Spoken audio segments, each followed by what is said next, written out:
Assalamualaikum warahmatullahi wabarakatuh. Perkenalkan, nama saya Fitri Nurhaliza dari kelas 12 MIPA 4, nomor absen 14. Jadi di sini saya akan menjelaskan perkembangan iptek dalam bidang transportasi darat. Zaman sudah semakin modern, sarana transportasi sudah semakin maju, mulai dari transportasi berupa ojek online sampai roket menuju luar angkasa. Semuanya ada sekarang. Tapi gimana sih sejarah perkembangan transportasi dari zaman dulu hingga saat ini? Orang-orang zaman dulu jelas gak ada yang bisa chat. Sesuai aplikasi ya, lokasi saya bang. Karena dulu belum ada motor buat ngecek. Mereka jadi lebih sering berpergian dengan berjalan kaki, jadi gak ada deh yang bisa jalan-jalan terlalu jauh dari rumahnya. Oh iya, kita kenalan dulu deh dengan apa yang dimaksud sebagai transportasi. Transportasi didefinisikan sebagai sarana pengangkut yang memudahkan berpindah manusia maupun barang dari satu tempat ke tempat lain.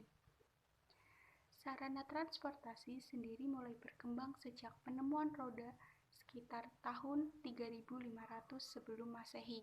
Pada masa itu, roda dibuat dari kayu yang sangat berat, sehingga perjalanan dengan sarana transportasi kala itu juga belum efisien seperti sekarang. Nah, transportasi pada umumnya dibagi menjadi 3, yaitu transportasi darat, udara, dan air. Tapi di sini saya akan menjelaskan transportasi darat saja. Transportasi darat sudah dikenal sejak zaman kuno. Ada banyak banget jenis transportasi darat pada masa itu, seperti kuda tunggangan, kereta berkuda, gerobak, dan sepeda. Sayangnya, jenis-jenis transportasi darat di masa itu masih menggunakan tenaga hewan dan manusia untuk berpindah tempat. Kendaraan dengan mesin baru muncul setelah abad ke-18 pada saat itu. Mesin yang digunakan masih berupa mesin uap.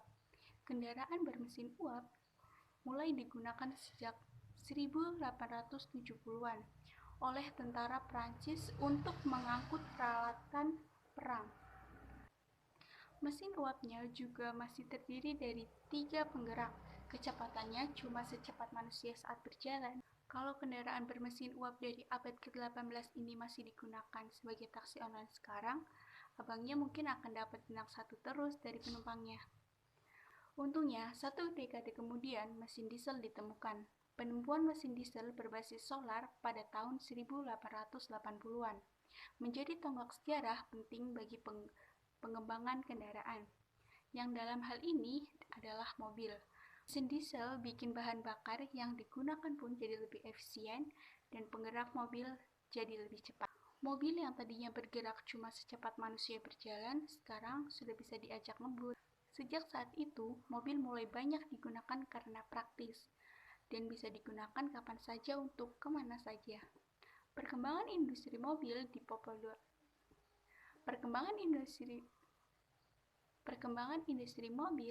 dipelopori oleh Henry Ford, yang pertama kali melakukan produksi massal mobil murah. Nah, perkembangan mutakhir transportasi darat saat ini salah satunya adalah kereta api rel magnetik, atau yang dikenal sebagai maglev, magnetic levitation, yang dirancang oleh seorang insinyur Inggris, Eric Lightwolf, pada tahun 1950. Sekian penjelasan dari perkembangan iptek dalam bidang transportasi darat yang saya jelaskan. Kurang lebihnya mohon maaf. Wassalamualaikum warahmatullahi wabarakatuh.